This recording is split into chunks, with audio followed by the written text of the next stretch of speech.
السلام عليكم ورحمة الله وبركاته، أماراتي الحلوين، يا رب تكونوا جميعا بخير. طبعا كلكم يا بنات فاكرين الحصالة الكيوت القمر بتاعتي دي اللي أنا كنت قايله لكم عليها قبل كده، حصالة ال2 جنيه. فأنا هقول لكم بقى إيه آخر التطورات. تمام. آخر التطورات، الحاجات اللي بسم الله ما شاء الله، الحاجات اللي قدامكم دي كلها أنا جايباها من حصالة ال2 جنيه. ده تقريبا رابع شهر أنا ماشية بيه بالفكرة دي. يعني كانت حصّالة كده حلوة وكانت وش الخير عليّا، كنت عاملة لكم فيديو قبل كده ليه بيها، وهاقول لِك أنا مشيت الدنيا إزاي. حطّي لي لايك للفيديو وصلّي على النبي كده في التعليقات، اللهم صل وسلم وبارك على سيدنا محمد وعلى آله وصحبه أجمعين، وما تنسيش تثقّلي ميزان حسناتي وحسناتِك بشعار القناة سبحان الله وبحمده سبحان الله العظيم. بُصّي بقى يا ست الكل، أنا طبعًا كنت قايلة لكم قبل كده على فكرة إن أنتِ تحوّشي كل يوم 2 جنيه. فالنهارده مثلًا إحنا نُص الشهر، يعني المفروض إنه عدّى 15 يوم من شهر أكتوبر، فيبقى كل يوم ب2 جنيه، يبقى المفروض إن الحصّالة دي تكون محوّشة كام، 30 جنيه. فعلًا أنا عدّيت معاكم النهارده قبل يعني ما أفتح الكاميرا وكده، قعدت أعِد الجنيهات، قسّمتها زي ما أنتم شايفين كده 5، 5 على ال على الطبلية عندي هنا. بصوا تعالوا نعد كده نشوف 30 جنيه فعلا، وهقول لكم انا بتصرف بيها ازاي. بسم الله، 1، 2، 3، 4، 5، 6، 7، 8، 9، 10. كل يوم بحط ايه؟ 2 جنيه. 11، 12، 13، 14، 15، 16، 17، ده كده نصين، 17، 18، 19، 20. كده كام؟ كده 20 جنيه. ودول 5 اهم. تمام. يبقى كده 25. ودول برضو 5. يبقى كده 30 جنيه. تمام كده. طبعا على ما الحصالة دي بتتملي بيكون اخر الشهر. كل يوم لما بحط فيها 2 جنيه بتعمل لي كام يا بنات على اخر الشهر؟ ما شاء الله 60 جنيه. طيب ال60 جنيه يا عبير انت فرحانه بيهم قوي كده، هتعملي بيهم ايه؟ بصوا بسم الله ما شاء الله، الحاجات الحلوه دي كلها انا جايباهم زي ما قلت لكم، ده رابع شهر من ال60 جنيه دول. ازاي بقى؟ اول شهر مثلا ال60 جنيه كنت عامله معاكم على القناه، رحت جبت بيهم مانجا، كان كيلو المانجا عامل 30 جنيه. جبت بيهم 2 كيلو مانجا. اللهم صل على النبي. 2 كيلو مانجا وفرستهم تفريزات حلوه قوي للعصاير وكده. وعملت معاكم الفكره دي، هسيبها لكم في شاشات النهايه، اللي هو ال60 جنيه الاولانيه اللي انا فرست بيهم المانجا. طيب ال60 جنيه اللي بعد كده جبت بيهم ايه؟ كيسين السكر دول. تمام. كيسين السكر جبتهم بال60 جنيه. طيب ال60 جنيه الشهر اللي بعده كنت بقى ماشيها كده. ال60 جنيه الشهر اللي بعده جبت بيهم كيس الدقيق اللي هو استخراج 72%. انتوا عارفين اني بحب جدا الدقيق اللي هو بيكون استخراج 72%. عشان المخبوزات واللوازم بقى، الفطار والعشاء واللانش بوكس والكلام ده. وجبت بيهم كمان كيس المكرونه. يعني كيس الدقيق كان عامل تقريبا 25 جنيه، والمكرونه كانت عامله الكيس الملكه ده. انا بحب الملكه جدا، عايزه تجيبي سايبه براحتك، اللي انت بتستريحي فيه. كنت جايبه كيس الكيلو الملكه ده اللهم صل على النبي ب 30 جنيه. 30 جنيه و25 جنيه الدقيق. يبقى كده كام؟ 55 جنيه. واتبقى معايا 5 جنيه كمان ايه؟ جبت بيها بقى ايه؟ مرقه. او تجيبي بيها اي حاجه بقى، كيس بيكنج باودر، يعني اي حاجه تكون برضو مفيده للبيت. طيب الشهر اللي بعده يا بنات جبت زي ما انتم شايفين كده حاجه بقى ايه؟ لرمضان.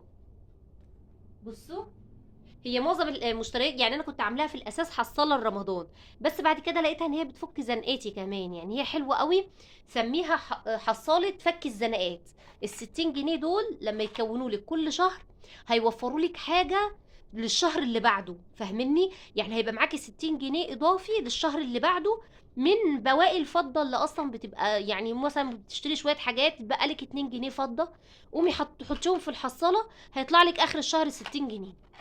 طيب جبت برضو في شهر تاني، جبت الطقم ده. عفوا معلش بعتذر لكم يا بنات. جبت الطقم ده، طقم بوله زي ما انتم شايفين كده، حلو قوي. طبعا احنا دلوقتي ما بقيناش نشتري ادوات منزليه زي الاول، فانا بقيت اوفر من الحصاله دي، اجيب الحاجات اللي هي ايه بتعجبني. اقول خلاص مثلا عجبني طقم زي كده اطباق، ده كان عامل 55 جنيه. تمام. كنت جايباه حلو قوي، يعني ينفع بقى في السلطات، تقديم السلطات والمهلبيه والحاجات دي كلها. جميل بصراحه ما شاء الله. تمام. ده جبته برضو في شهر. في شهر تاني ممكن تجيبي ازازه زيت ب60 جنيه، تجيبي ازازه زيت. تمام. عندنا ايه تاني؟ دي كانت ب50 جنيه، وال10 جنيه زي ما قلت لكم ممكن اجيب بها بقى حاجه ايه للبيت، كيسين خميره فوريه، كيس ب5 جنيه.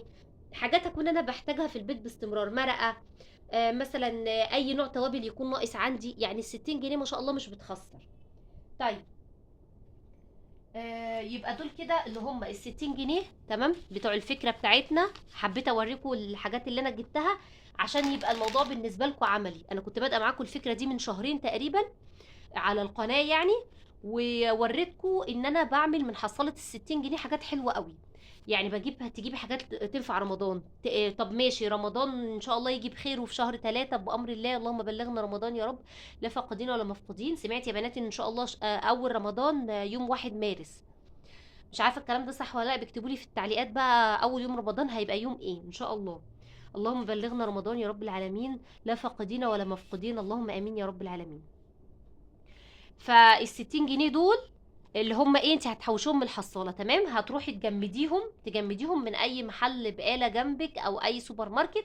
تقولي لو سمحت عايزه ايه اجمد الفكه دي 60 جنيه، هيجمدهم لك بكل سهوله وهيفرح بالفكه جدا. طيب ال50 جنيه دي يا عبير جايباها ليه بقى؟ ال50 جنيه دي بقى برضو انا في الشهر كله اكيد مش بوفر 60 جنيه بس. انا عندي افكار للتوفير يا بنات جميله جدا جدا وعمليه جدا، والله بجد هتدعولي عليها.